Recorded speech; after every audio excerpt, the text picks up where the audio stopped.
Hey Internet, Eric here. Tonight's video is the first in what I hope to be an ongoing series between me and a fellow YouTuber and friend of mine, Bronco Juggalo.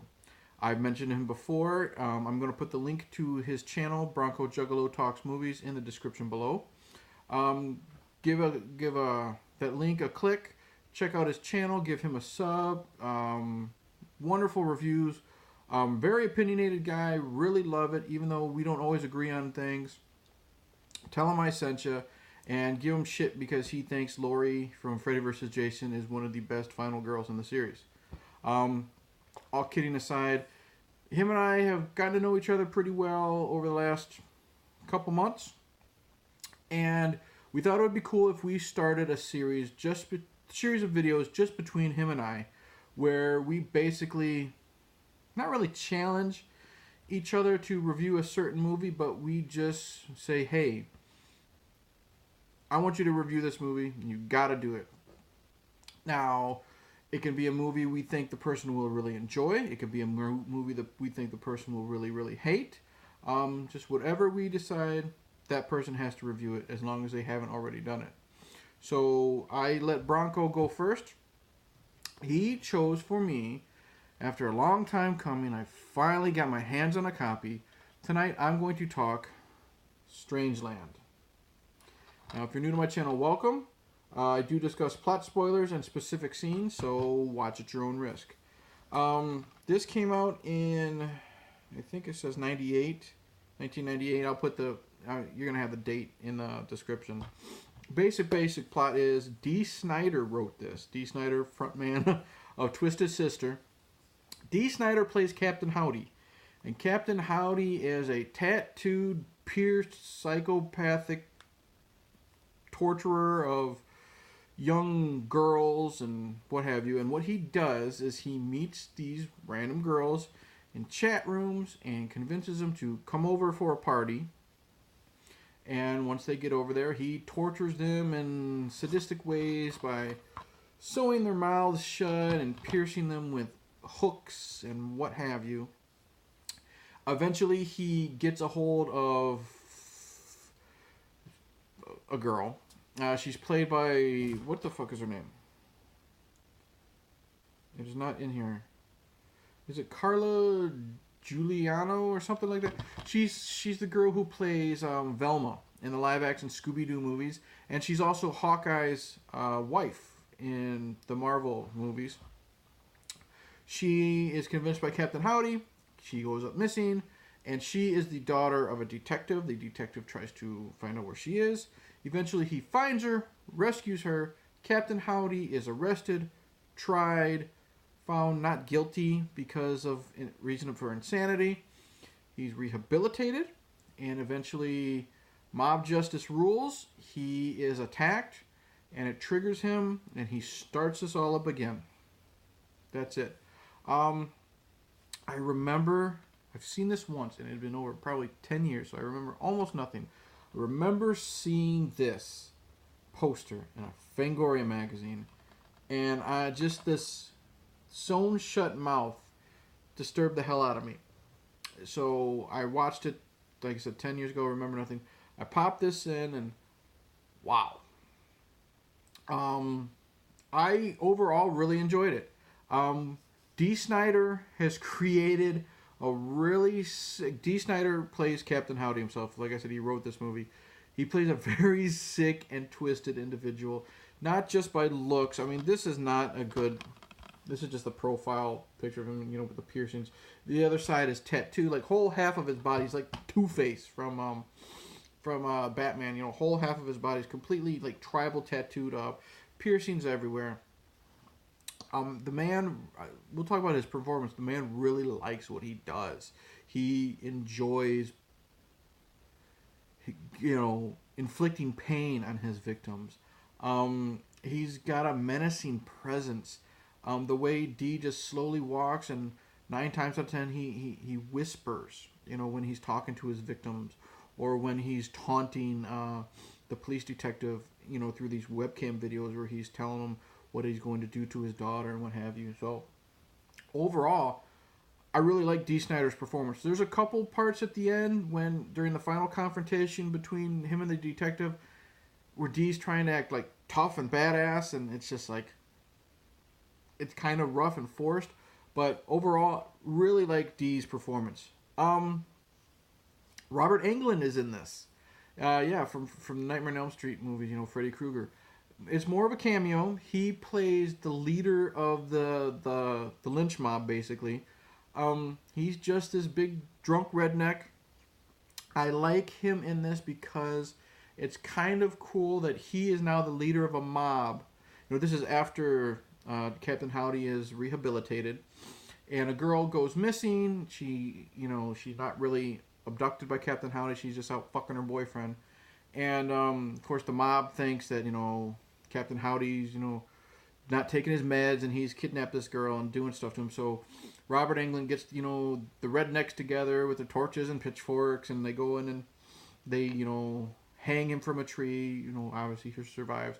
But it's really cool seeing Robert Englund, who is known as Freddy Krueger, the man that was burned alive by a lynch mob of, pissed off and angry parents. He's now the leader of this lynch mob going after another, wannabe horror icon. So that was cool. He's in the movie for maybe 10 minutes total, but it's really cool seeing him in this type of role. Velma, I can't think of her name. She's okay as the victim. There's a couple of scenes where you believe she's scared when she's, sewn together and she's, naked in like a gigantic bird cage and stuff like that. You believe her fear. There's a scene where she hallucinates that she's being chased by Captain Howdy. Decent performance. Amy Smart's in this too, from Butterfly Effect and Rat Race. She plays, she's like 16 or 17 in this film, and she's helping the detective learn what a chat room is and how to find profiles and stuff like this, because, adults of the day didn't know what the fuck a chat room is, so they needed her to help him. Fine performance, it was okay. Everyone else is pretty forgettable. I don't even remember the detective's name or the actor who played him. Okay, nothing special, but really liked Dee Snider, and Robert Englund was fun. The gore, not overly gory at all. I mean, there's not a lot of blood in this film. But, man, when you see the piercings happen, that's one thing that gets me, is piercings. Like, I'm a huge fan of deathmatch wrestling. I can handle light tubes. I can handle barbed wire. I can handle fire. But when they get those needles and they jab people with them, or, there's a wrestler who likes to do shish kebab skewers into a guy's head. Piercings get me. And there are a lot of close-up shots of, whether it's special effects or not, but you see hooks going into the skin, stuff like the Hellraiser stuff. The gore doesn't get me, but the hooks and stuff does. So there's lots of close-up shots of the piercings. There's lots of times where like the detectives are investigating, the rooms and everything, and you see the victims. You see the victims with multiple piercings sticking out of their body. You can feel the pain, the way it's shot, the way it's lit, the close-ups, the far shots, whatever the technical term is. Really good. You feel the wincing. It'll make you wince. So I felt the pain of all these victims, especially the women, because they're the ones you see crying the most. Very, very well done. Little gore, but you feel the pain and the torture. And like I mentioned there's spoilers. Eventually, Robert Englund is captured, and he's put on the torture table, and you could see his fear as he's being tortured by Captain Howdy, and more than just his mouth is sewn shut, and that makes it even more unnerving. And you see him wincing and crying as these little hooks are being placed in him, and Captain Howdy is just giving this slow, relaxed monologue to Robert's character, like, it's just another day at the office. I'm gonna sit here and put these hooks through this redneck like I just did just the other day, and I'm just gonna sit here and have fun. More great performance by Dee Snider. I don't know who the director is.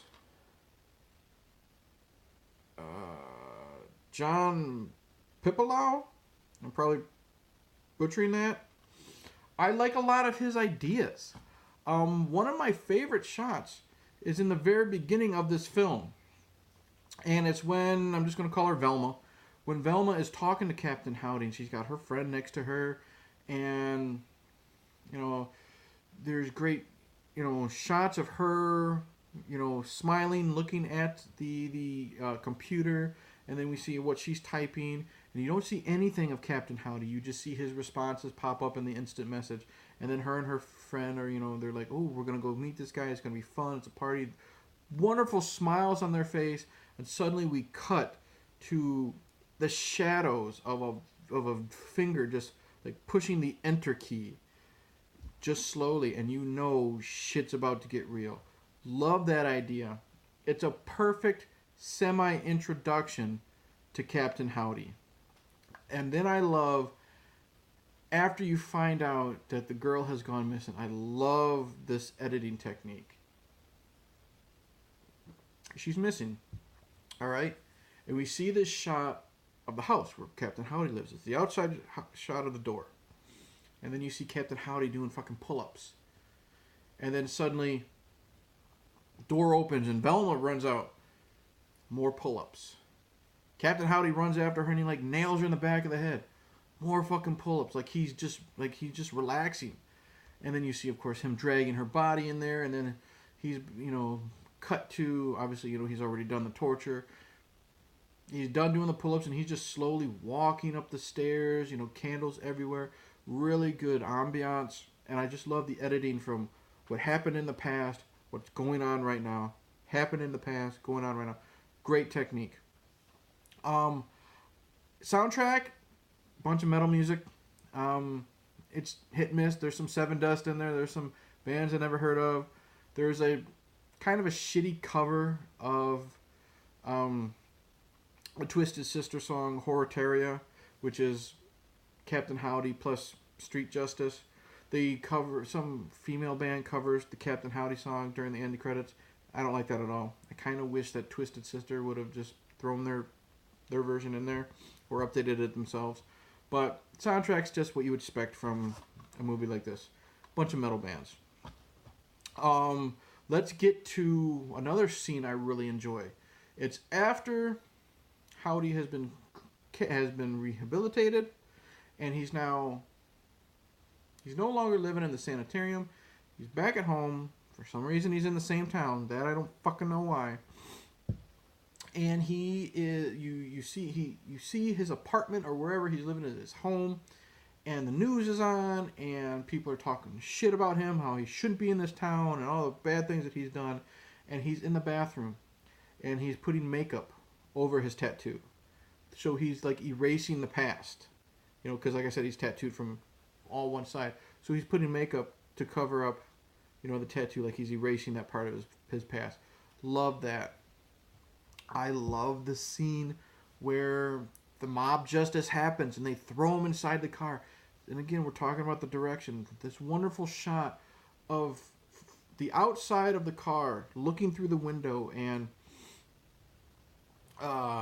Captain Howdy's looking out the window and he's looking at the detective who's on site, supposedly supposed to be protecting Captain Howdy just in case any of this stuff happens. I don't remember Howdy's real name.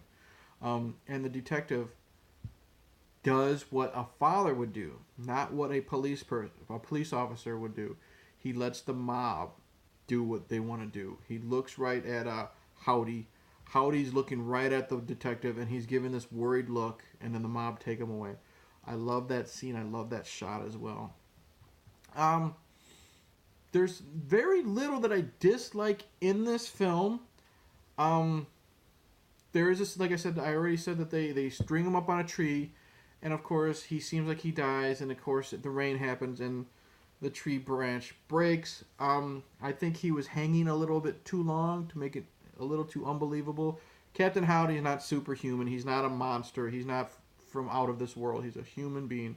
I think he dangled from the rope a little too much.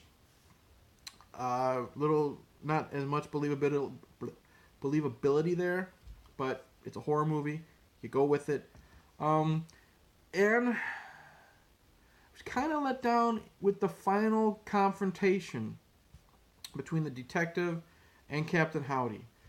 I wanted a lot more than what we got because, like I said, the rehab doesn't work after, the hanging.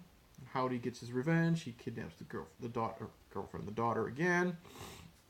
Detective finds out where he is, and there's a very, very brief fist fight between Howdy and the detective, and that's it. It's like maybe 2 minutes, if that, and I'm not saying I wanted like a shootout or a knockdown, drag-out fight, but I wanted more than 2 minutes. I wanted maybe some stabbings or some brutal punches, and I wanted more.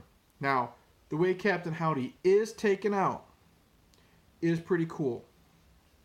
I already mentioned spoilers. He is set on fire. There's more to it than that. He is set on fire. The burning effect is really, really good. I don't know. There's some close-up shots of Dee. I don't know if it was really Dee Snider on fire with some protective gel in some parts, and how if they moved it to a stuntman. That was really neat. And then my other dislike was eventually, like I said, he's set on fire, and there's more to it, but he's set on fire, and we get some close-up shots of the body, and you can obviously tell it's a wax dummy or something like that. It's like when a decapitation happens in a movie, you can always tell it's fake because the eyes look so fake. This shot here, it should have been kept from a distance. They do a close-up shot on Captain Howdy's body, and it just breaks it, and you're just like, that takes away from it. But overall, Bronco Juggalo told me to review Strangeland. Overall, I recommend it. It's real short. It's under 90 minutes, but it hits you fast. It hits you from the beginning. Captain Howdy is a menacing looking character.